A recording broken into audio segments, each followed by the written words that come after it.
Hello बच्चों, welcome to Quants Academy powered by Qutrix. स्वागत है आप सभी का आज के इस क्लास में। इस सेशन में हम लोग कर रहे हैं नवोदय विद्यालय सैनिक स्कूल की तैयारी। और नवोदय विद्यालय सैनिक स्कूल की तैयारी में हम कर रहे हैं टॉप 500 क्वेश्चंस पर्टिकुलर इस सीरीज़ के साथ, मैथ्स के।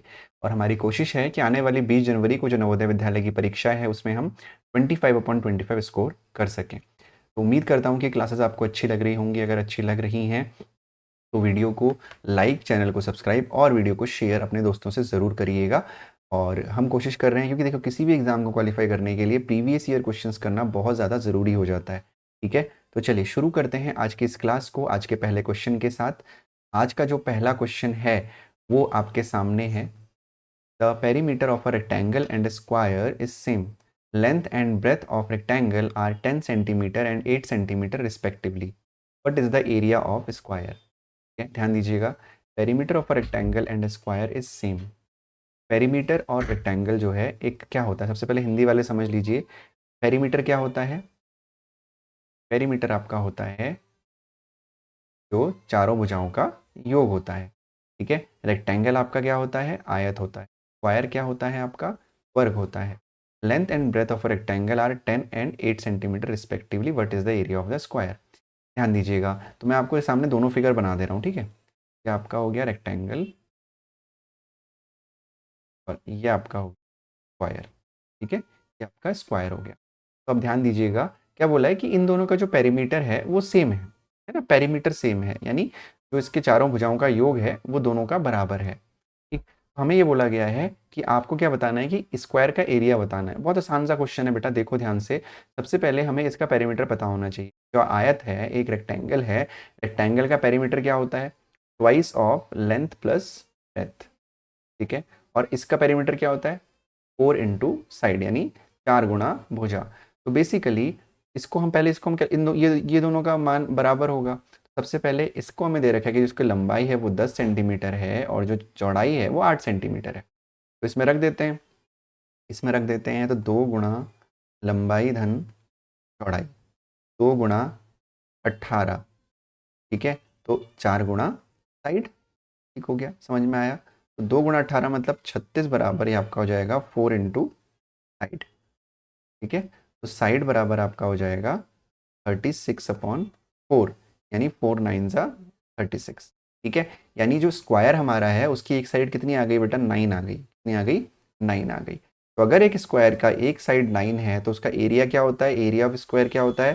Side into side, side into side होता है। तो साइड इंटू साइड कितना होता है बेटा? 9 इंटू 9, जो कि क्या होता है?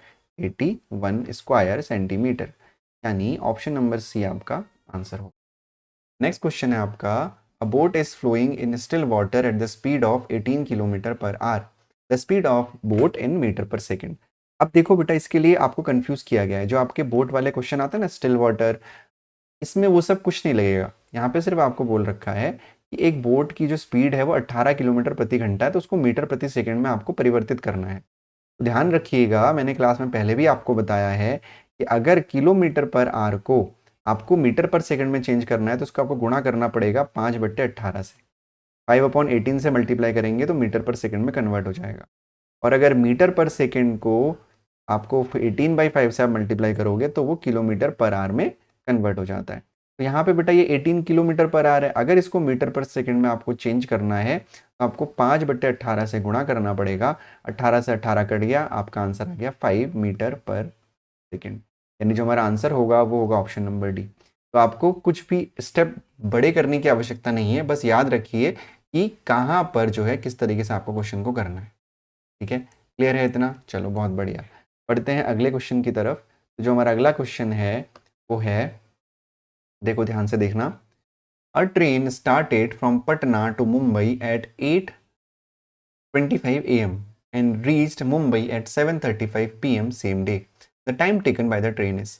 अब आप बोलोगे सर ये तो बहुत आसान है, ऐसे क्वेश्चन एग्जाम में क्यों आते हैं? क्योंकि बेटा इसलिए आते हैं क्योंकि आपको कंफ्यूज किया जाता है ना, जिससे कि आप गड़बड़ करोगे। जो ऑप्शंस होते हैं वो मैच होते हैं, काफी हद तक सिमिलर होते हैं। अब उसने 8:25 पे चलना शुरू किया, 7:35 बजे वो ट्रेन पहुंच गई। अब इसको करना कैसे? देखो कैलकुलेशन करने के कई सारे तरीके, आप उंगलियों में गिन सकते हो, लेकिन उंगलियों में हमेशा नहीं गिनना होता। एक तरीका होता है कैलकुलेशन करने का। देखो बेटा 8:25 पे उसने सुबह चलना शुरू किया, ठीक है, अब हम क्या करेंगे, 12 घंटे का एक टाइम लेंगे, यानी 8:25 AM से 8:25 PM तक का टाइम लेंगे। ठीक है, 1 मिनट रुको, हाँ,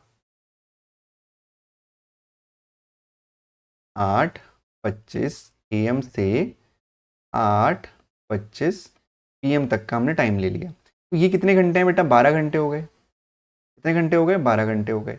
तो 8:25 PM तक अगर 12 घंटे हो रहे हैं बेटा, तो 7:25 तक कितने होंगे, ये कितने होंगे, 11 घंटे होंगे, होंगे नहीं होंगे, है ना। अब वो पहुंचा कब है, 7:35 पे पहुंचा है, तो 7:35 से लेके 7:25 से लेके 7:35 तक कितने मिनट हो गए, 10 मिनट हो गए, यानी हमारा आंसर क्या हो गया, 11 घंटे 10 मिनट। तो आपको इस तरीके से क्वेश्चन को करना है। ठीक है, आपको इस तरीके से क्वेश्चन को करना है, बिल्कुल भी गड़बड़ नहीं करनी है। ठीक है, क्योंकि आप उंगलियों में गिनोगे तो कई बार गलत हो जाएगा। तो 12 घंटे का एक टेन्योर याद रखिए, उससे आपका क्वेश्चन बहुत ईजिली सॉल्व हो जाएगा। ठीक है, अगला क्वेश्चन देखते हैं। What is the sum of first 6 multiples of 16? What is the sum of first 6 multiple of 16? 16 के पहले 6 मल्टीपलों का आपको एडिशन बताना है, यानी 16 के पहले 6 गुणजों का योग बताइए। तो 16 के पहले के जो 6 गुणज हैं वो क्या हैं, 16 1 जा 16 प्लस 16 2 जा 32, 16 दूनी 32, 16 तियाँ 48, 16 चक्को 64, 16 पंजे 80 और 16 16 6 जा 90। तो इन सबको आपको जोड़ना है। ठीक है, इन सबको आपको जोड़ना है। तो अब क्योंकि 6 मल्टीपल है, तो देखो इसके तरीके शॉर्टकट भी बहुत सारे हैं, बहुत सारे शॉर्टकट हैं, लेकिन अभी मैं आपको शॉर्टकट नहीं बताऊंगा। आप एक काम करिए, आप सिंपली इसको जोड़िए, है ना, सिंपली जोड़ लो, वो आपके लिए बेटर है। ठीक, तो आप एक के नीचे एक रख के जोड़ना चाहो, आप ऐसे जोड़ना चाहो वो जोड़ लो, जैसे आपको जोड़ना है वैसे जोड़ लो। ठीक है, देखो 6 और 4 10 और 8 18, 18 और 2 20, 20 और 6 26। अब क्योंकि यूनिट डिजिट 6 आ गया तो हमारा आंसर तो ए ही होगा, क्योंकि किसी और ऑप्शन में यूनिट डिजिट 6 नहीं है। फिर 9 और 8 17, 17 और 6 7 और 6 13, यानी 23, 23 और 4 आपका 27, 27 और 3 आपका 30, 30 और 33 हो जाएगा। मिनट, कुछ गड़बड़ हुई है, जोड़ लेते हैं। 30 कैरी था ना 2, हाँ, तो 33 हो गया, 336 आपका आंसर हो गया, ऑप्शन नंबर ए। पहले आ गया था क्योंकि यूनिट डिजिट 6 कहीं और है ही नहीं, तो हमारा option number A he answer होगा। तो ऐसे ही जोड़ लो, कोई ट्रिक इसमें लगाने की जरूरत नहीं है। ठीक है बेटा, अगला क्वेश्चन देखते हैं हमारा। तो जो हमारा अगला क्वेश्चन है वो है, which is the least number in the following numbers? In number में सबसे छोटी संख्या कौन सी है? 16192, 16099, 16289, 16329, 16129। इनमें सबसे छोटी संख्या, तो छोटी संख्या ढूंढने का सबसे आसान तरीका है कि आप 2 अंकों तक तो ये सब बराबर है, 2 अंकों के बाद आप देखो कि सबसे छोटा नंबर कौन सा है। तो आप ध्यान से देखोगे 1 0 2 3 1, तो 1 वाले 2 हैं, ये 0 वाला सबसे छोटा हो गया, यानी हमारा सबसे छोटी संख्या हो गई 16099, यानी ऑप्शन नंबर, ठीक है, ऑप्शन नंबर बी आपका आंसर हो गया। ठीक है बेटा, उम्मीद करता हूं कि आज की क्लास आपको अच्छी लगी होगी। छोटी सी क्लास थी, अभी मैं आपको कम ही टाइम में ले रहा हूं, क्योंकि आप लोग कहीं ना कहीं अभी ट्यूशंस पढ़ रहे होगे, तैयारी कर रहे होगे। तो आप अभी सिर्फ प्रीवियस ईयर की हमारी जो सीरीज़ है इसके अकॉर्डिंगली हम चाह रहे हैं कि आप प्रीवियस ईयर में थोड़ा थोड़ा रोज 10 मिनट 12 मिनट पढ़ के 15 मिनट पढ़ के आप अपने प्रीवियस ईयर को भी स्ट्रॉन्ग करते रहिए। ठीक है, thank you so much for watching. अगर वीडियो अच्छी लगी हो तो लाइक ज़रूर कर देना और चैनल को सब्सक्राइब ज़रूर कर देना। Thank you so much, bye bye, take care, see you tomorrow.